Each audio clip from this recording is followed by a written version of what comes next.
Good evening. Welcome to Community and Technology, where we connect the global community with news, information, and resources that we hope will help improve your life. I'm Stu Reid. I'm here with my co-host, Dave Burstein. Hey, Dave. Hello. And this evening, we have a very special guest who's certainly no stranger to the airwaves here at WHCR.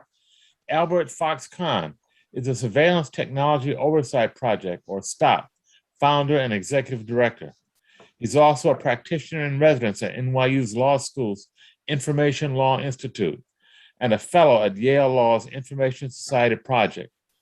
Albert started STOP with the belief that local surveillance is an unprecedented threat to public safety, equity, and democracy. Albert received his JD cum laude from Harvard Law School and his BA in politics and philosophy from Brandeis University. Albert, welcome back to Community and Technology. Thank you so much for having me back. Yeah, for sure. You know, there's so much going on in the world of surveillance. I don't even know where to begin. I guess one of the first topics I'd like you to comment on is Facebook just recently announced that they're getting out of the facial recognition business. What do you make of that? Well, I mean, I'm always baffled when Facebook tries to win over the public with any of these PR stunts, and I think it's just proof that there's growing pushback from the public about the way that facial recognition has been used to, map all of our faces, track all of our movements, build these massive databases of, our lives, and just the profound danger it poses. And so I have no doubt that there will continue to be loopholes they exploit to, continue to track us in new and even more dystopian ways. But I do think it's really telling just that the facial recognition debate has gotten to this point, that even one of the leaders in facial recognition is now trying to distance themselves from the technology. Mm-hmm. Now, what others have kind of followed suit? Is this a trend you think? I read that IBM and Amazon and I think Microsoft also announced that they're kind of getting out of out of the facial recognition game. Do you see something happening, or is it just a PR maneuver? Well, it's always the fine print that counts with these announcements. So, Amazon wanted a lot of credit for trying to push pause on some of their facial recognition products, but they still sell a ton of them. They still allow law enforcement to access them under certain circumstances.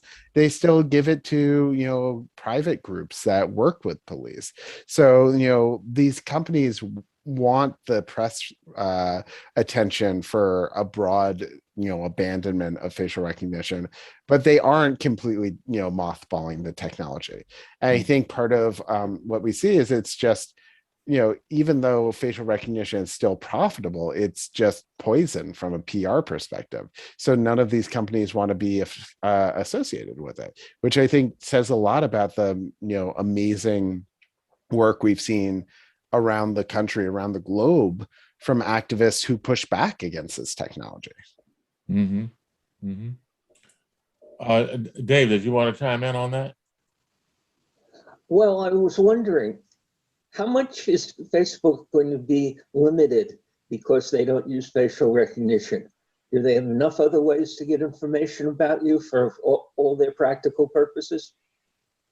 Well, I mean, part of the issue is that their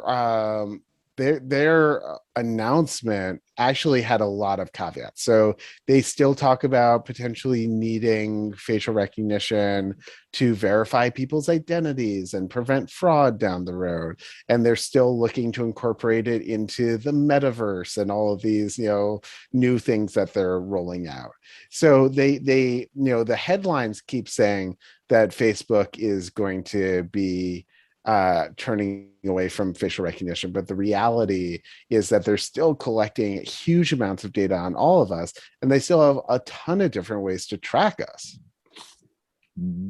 We had Cory Doctorow on a few weeks ago, and we were talking about a related problem about Apple cutting some ability to track people, and that there's an enormous advantage now to Apple and even though Facebook was hurt by this, the other giants, because they have many other ways to track or identify who you are and what you're doing.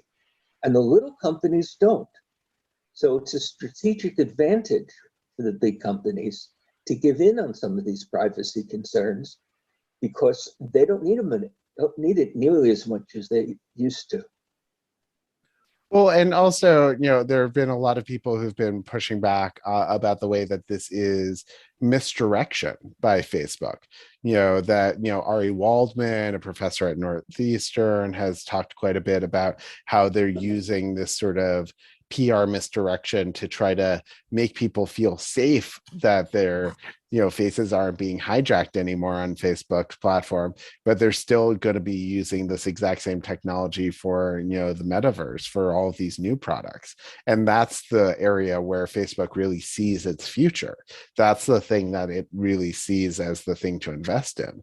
So it's sort of like, well, I'm much more concerned about whether you're investing in privacy protections for tomorrow, not whether you're suddenly adopting them for programs that and products that people see as the past.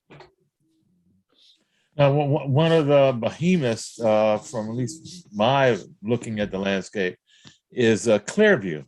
Mm-hmm. They have some 10 billion facial images, as I understand.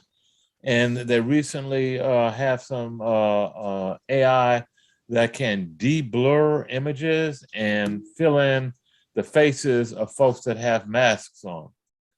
Well, they Yeah. claim they have technology that can de-blur.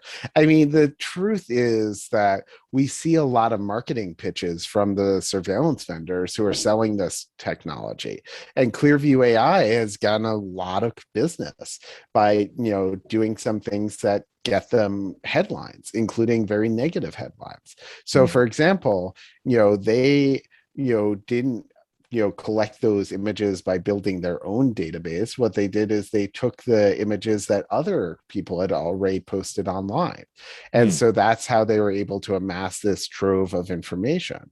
They took our faces, our photos, our information, and fed it into their system. And that's actually pretty easy to do. It's not technically all that complicated. But when you hear them talk about, mask removal software, when you talk about de-blurring, when you talk about being able to make a match without, despite that to me sounds a lot more like science fiction than science. Because anytime, facial recognition can be very powerful. It can be disturbingly accurate, particularly when it's someone who's well lit, facing the camera, you have a clear, unobstructed view. But the technology doesn't work all that well when you have a low quality image taken at an angle where people aren't visible and, things like that. And so, I think that you can run an image through software that tries to reconstruct what someone's face looks like despite a mask, despite blurring, but that doesn't mean it's actually going to be effective. I think the vast majority of times it's not going to be. Yeah, it sounds like a lot of guesswork to me, and that can be pretty dangerous in the hands of law enforcement or other folks where there might be real consequences. Yeah, I think that with a lot of this technology, because of the pseudoscience, because of the ways that people are making it up as they go along, that you're going to see a lot of people wrongly convicted, wrongly arrested, wrongly charged with crimes they never committed because of the algorithm's mistakes. And part of what makes it so dangerous is obviously our criminal justice system has wrongly accused and convicted people for as long as we've had a court system. But with when you're wrongly accused by an algorithm, it's so much harder to fight back. It's so much harder to push back. Yeah, and you kind of have even the kind of folks kind of invest so much legitimacy, if you will, in technology that when the technology says XYZ, folks tend to believe it, and maybe even over and above an eyewitness, and that's kind of scary. Yeah, I mean, and it's sort of it's not just that they're believing that because they don't know any better. It's because they're being told this by prosecutors, by police, by, Mhm. you know, all of the, sales gimmicks that from the surveillance vendors that leak into the public reporting on this. These people want to be seen as being omnipotent by the public, and they're not. And, Mhm. a lot of the times it's a lot more like, Theranos than 1984. Mhm. It's a lot of hype, it's a lot of money, but it's not actually all that time as accurate as they want us to think it is. Mhm. Now, speaking of hype, there's this whole notion of smart cities that has been kicked around for a while, and I know there's a big series of a webinar this week by Cornell University here in New York City, and I know you're one of the presenters there. Tell us a little bit about smart cities. What is that, and what kind of threat does that, if any, does that pose for personal freedom? Yeah, so smart cities basically is this catch-all for all the different forms of technology that are being used around our communities. I think of it as being anytime we're using when we're collecting or using data in new ways to deliver city services. That can be a great thing when you're thinking about having better reliability for the water, when you're having better route selection for snowplows, and when you're having better congestion management for the traffic nightmare that we're going through in New York.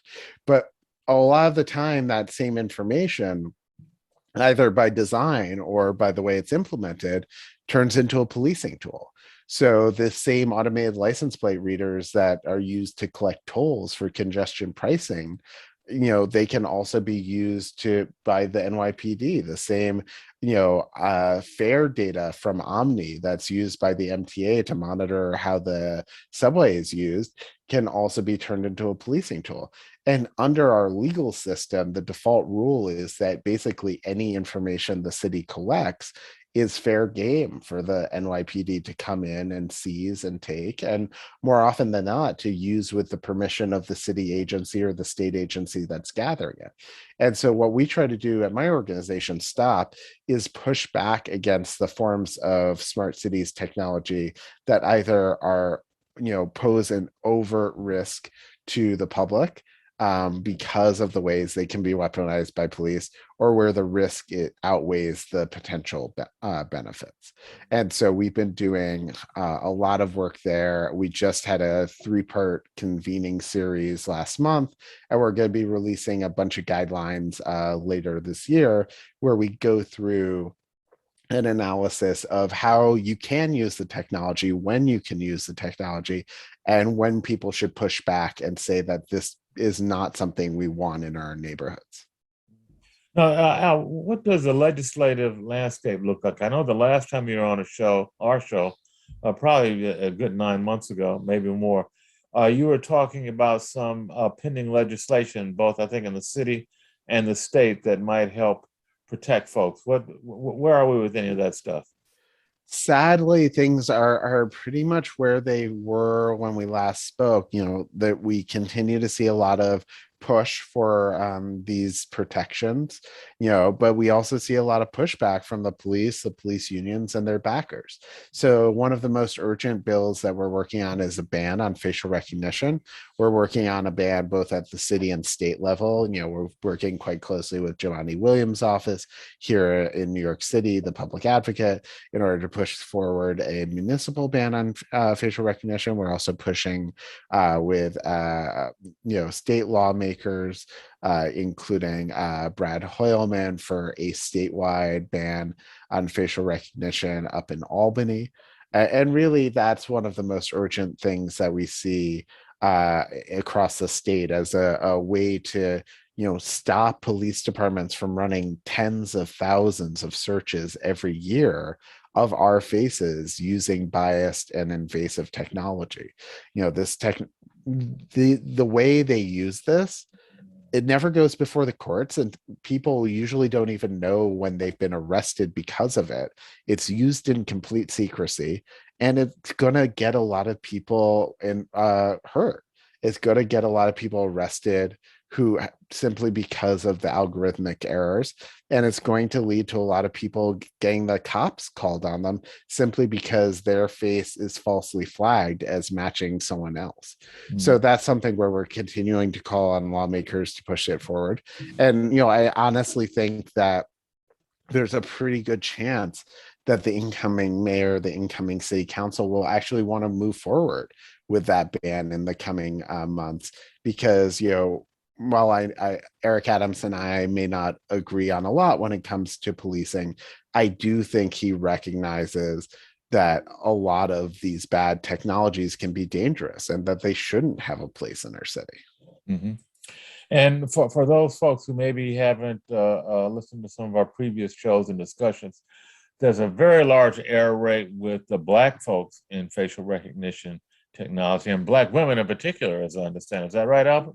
Yeah, most of the facial recognition algorithms that have been independently reviewed have a higher error rate for Black women in particular, for Black and Latinx individuals more generally, for non-binary individuals, basically for anyone who isn't like me. Anyone who's not a middle-aged white man is going to face a higher risk of being wrongly arrested, wrongly accused, wrongly detained, because the algorithm cannot see them for who they are.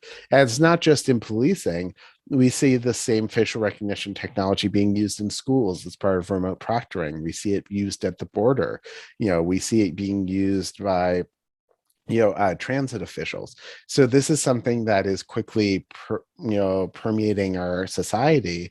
I think it really poses a profound danger to all of us. Mm-hmm. Dave, did you want to weigh in? I think we may have lost Dave. I'm not sure. On mute, so. Okay, Dave, go ahead. The topic. I'm deferring to you guys. I just agree with it all. You're more of an expert than I am. I can tell you some things that may be interesting. The most worrying thing is I know the technology is improving very rapidly, which means it's cheaper and cheaper to do things like facial recognition. So you'll see more and more of it happening, say, on Nest cameras from Amazon that cover an entire suburban neighborhood and track everybody coming and going, because they can. Now, who's going to choose to do it? Well, that's what you guys are fighting about and trying to prevent. I can tell you it's going to be more and more of a problem. The second thing I know is that the storage capacity, the techniques really are getting better. So the equipment's getting cheaper. It may be that they fixed the problem with most Black people not being recognized, for better or worse. It's a well-known problem for 2 or 3 years, and everybody's working on it. And they probably have come a long way, although I haven't seen any evidence one way or another. But it's going to keep getting more and more accurate, more and more used, and more serious when it makes a mistake, which it will. Albert, I was interested. I know we talked about this before, and you just alluded to it. How is facial recognition being used in school systems? Well, New York is lucky. So we passed a little more than a year ago one of the first statewide facial recognition bans in the country. And this banned facial recognition in all K-12 schools. But what we've seen, but that's only for public schools. And what we've seen nationwide is during the pandemic, this huge proliferation of facial recognition being used in the virtual classroom when students are doing remote learning, particularly for high stakes testing, where they're subjected to a few different forms of facial recognition. So one is when you're logging into the test, it'll look at your face to see if you are who you say you are.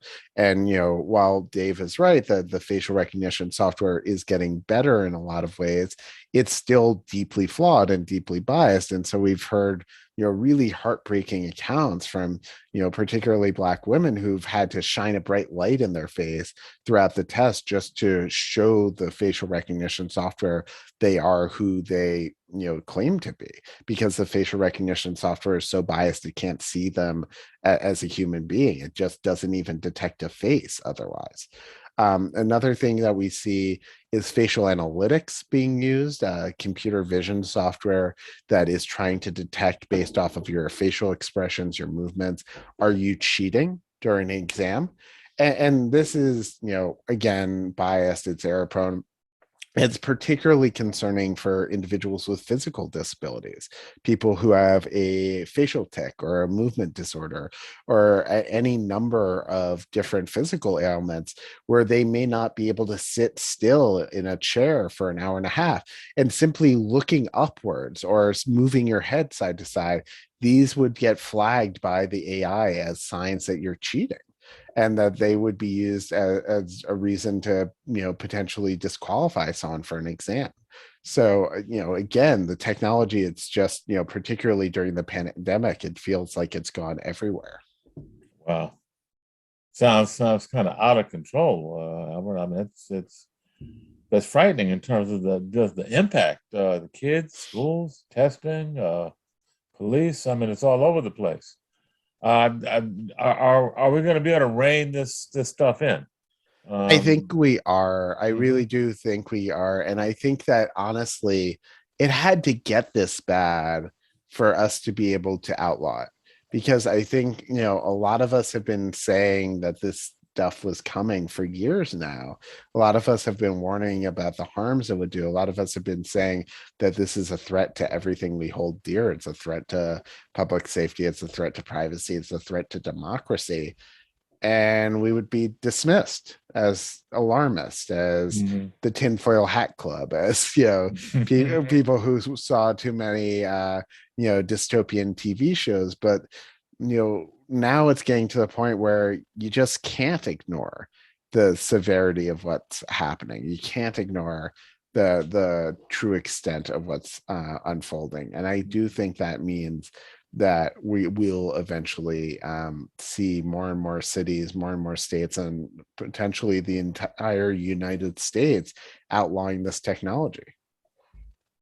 Well, that is certainly encouraging.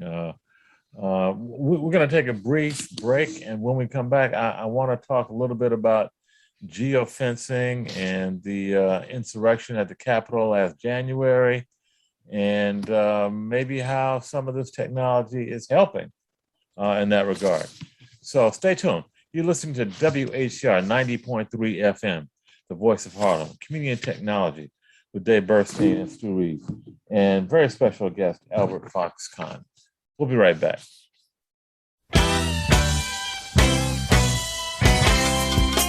Music a bubble, not looking for trouble.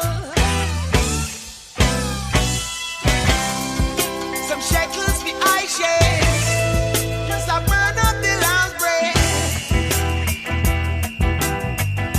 Session rocking, yeah.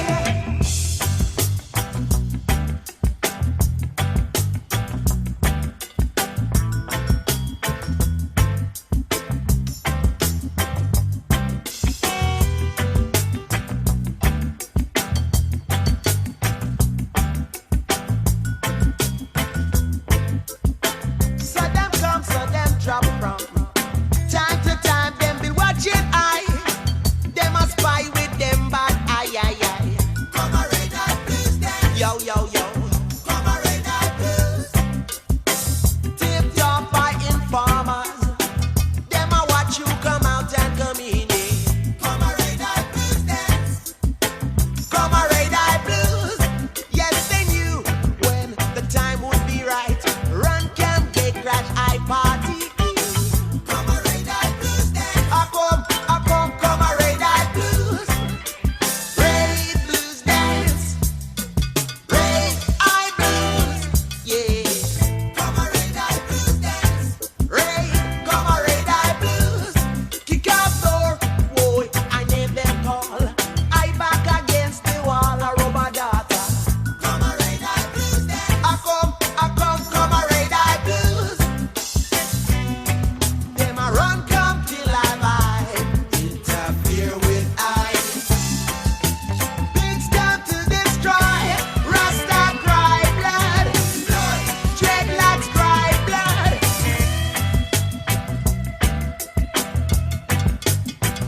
Okay, we're back.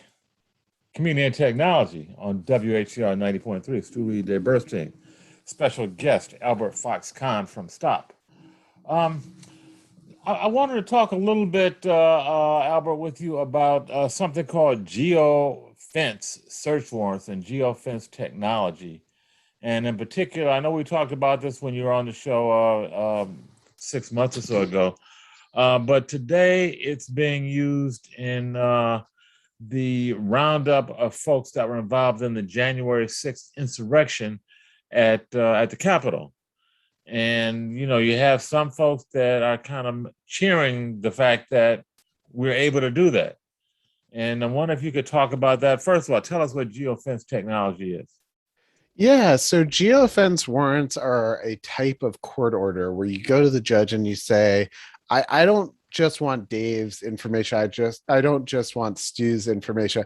I want to know the name of every single person who is in this building or who is on this block or who is in this entire neighborhood. And it's really a incredibly powerful tool because it's a dragnet. It's not targeting one person. It can be a way to target an entire community.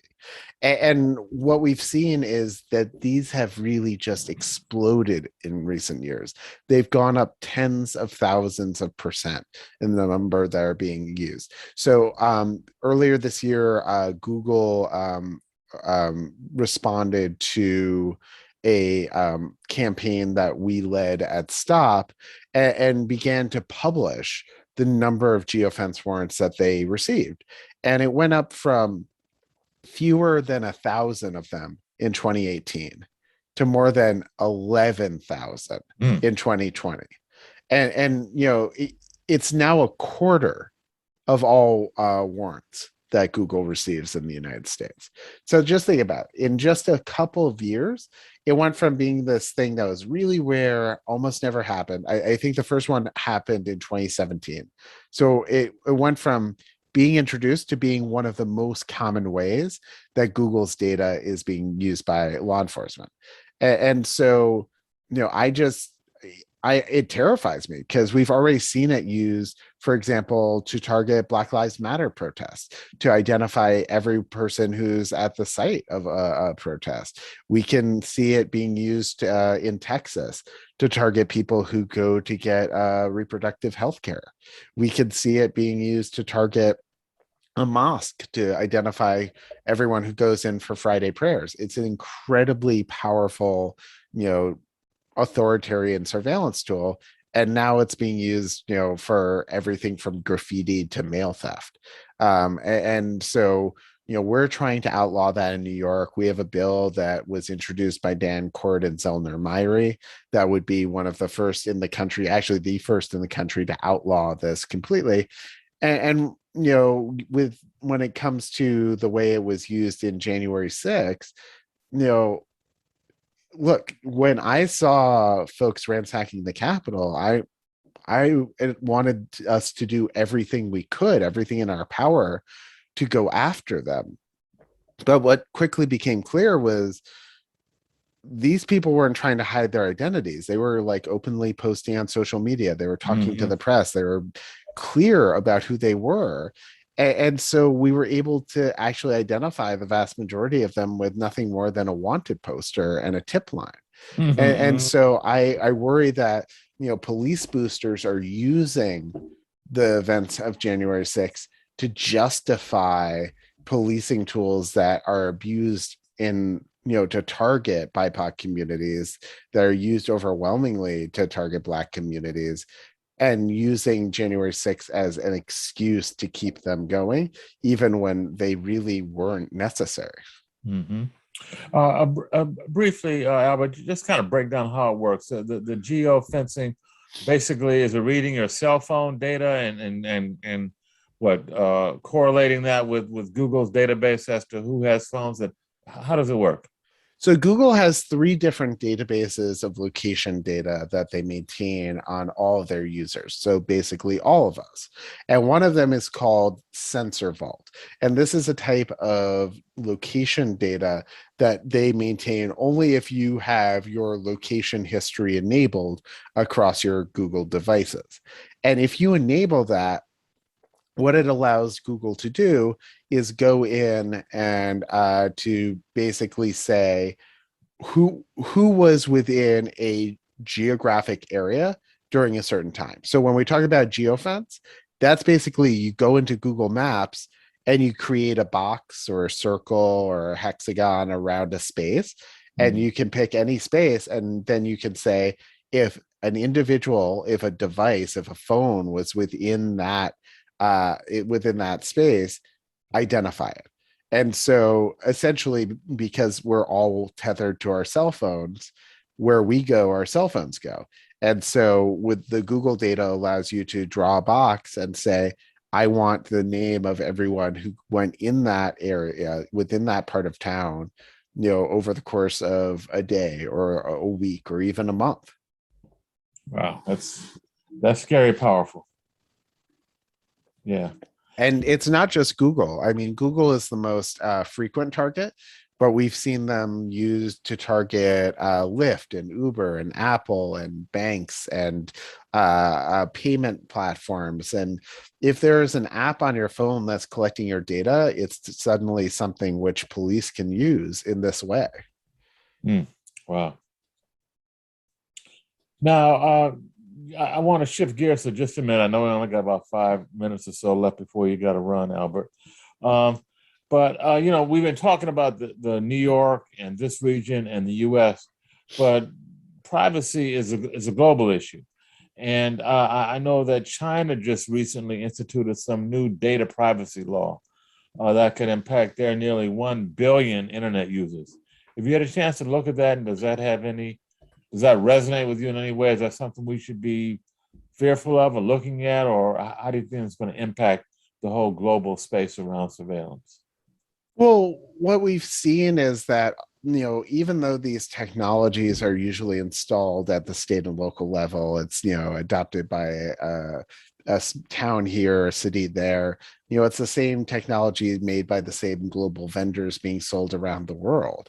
And, China has a new privacy law, the Personal Information Protection Law, and it went into effect on November 1st. But, I think from my perspective, I'm not all that worried about the data that's collected by companies based in China. What I fear most is the information that the government in China collects on its people, and nothing in this law would protect the Chinese public from their own government surveillance. And I think that really, rather than being dissimilar from the United States, China's surveillance state looks very familiar to what we have here in New York. One of the speakers. Wait a minute. I'm fairly aware of the China surveillance state, and I know the kind of work you're doing about all the surveillance in New York. I don't think we're quite at the level of government surveillance as the Chinese have. I think there still is a difference, which doesn't mean you don't have a lot to fight. There's a difference. I'm not saying that there's a complete equivalence, but if you look at surveillance regimes around the world and you look at, a typical, wealthy OECD member state, if you look at a, typical EU member state, and you're going to ask whether the level of surveillance there looks, whether the US looks closer to them or looks closer to China, a lot of the times, a lot of the ways, we look closer to China. And I think that the per capita number of cameras in New York is, the same as in many Chinese cities. That, one of the speakers at Cornell Tech today was making that same point, that, we actually have adopted just a truly staggering level of tracking but because we tend to trust the companies and the governments that are doing it here a lot more, we don't find it as viscerally threatening. Let me give you the other bit about China, because I do a lot of reporting on China.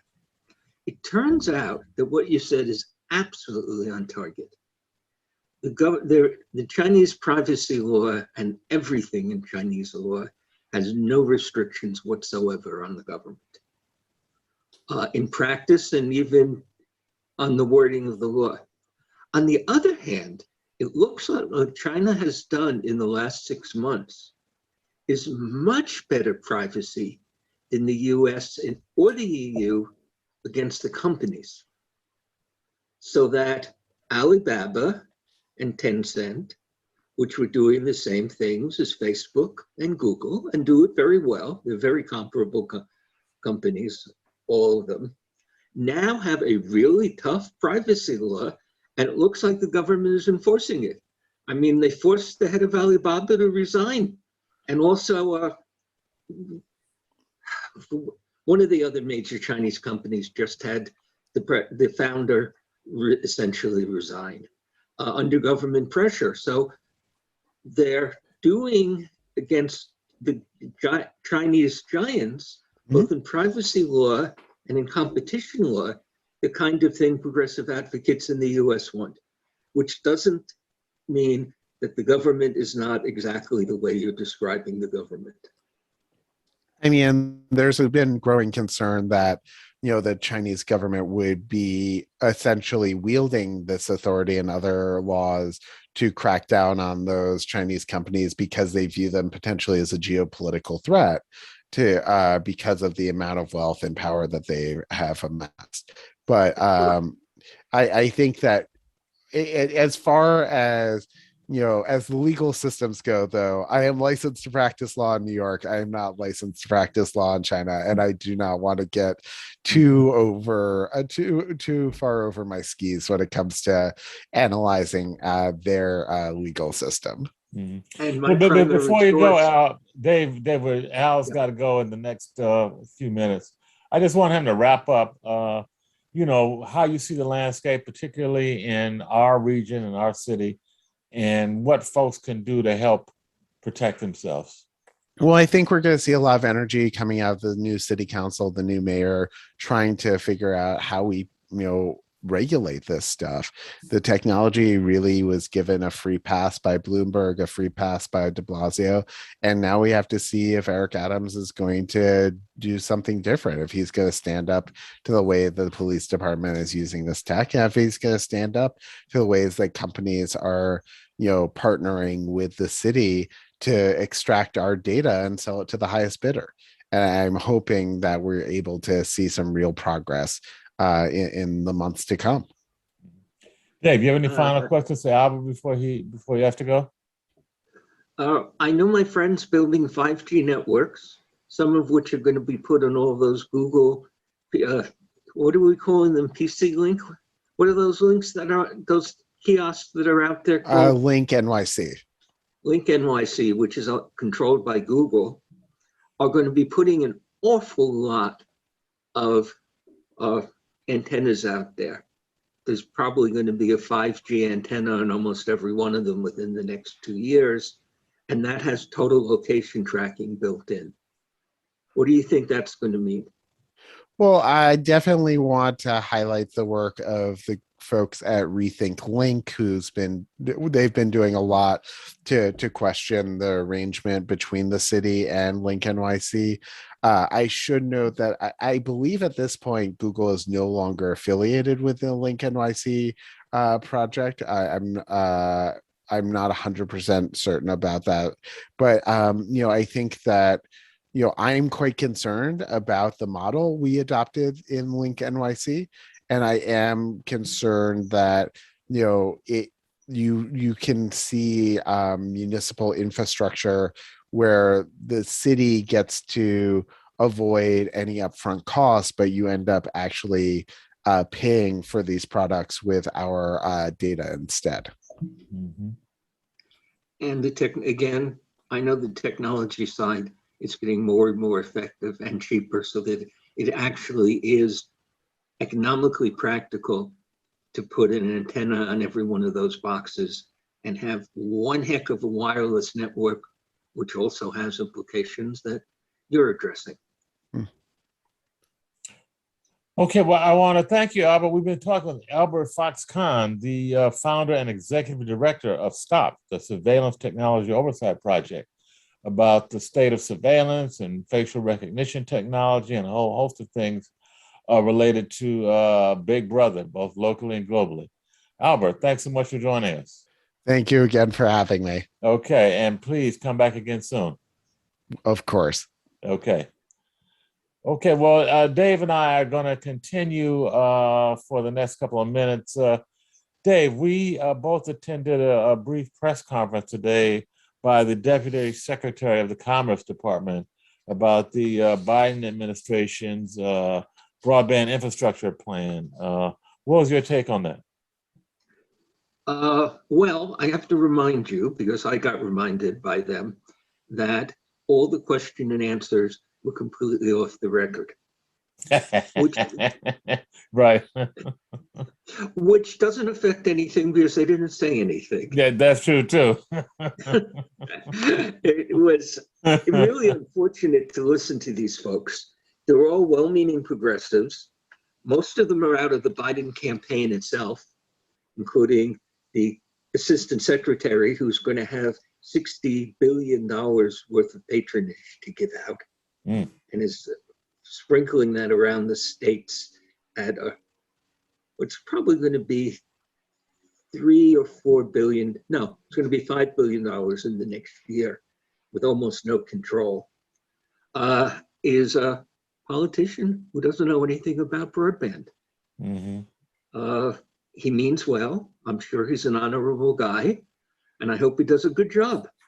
And in fact, the reason you heard me, well, you didn't hear me typing away because I went on mute, is I'm sending him some follow-up information because there's a lot of things that apparently some of the new folks in Washington don't know. Were you impressed by anything he said? No, I was not. It all sounded like press release boilerplate type of responses. There weren't any real hard questions. I like the question that Jenny Bourne asked about how they're going to support seniors getting engaged. I didn't hear any real detailed answer to that. No, I was not particularly impressed at all. Now, what we were talking about on the show, on a previous show, we had John Horrigan, who really is the expert on this stuff in DC, about what works and what doesn't.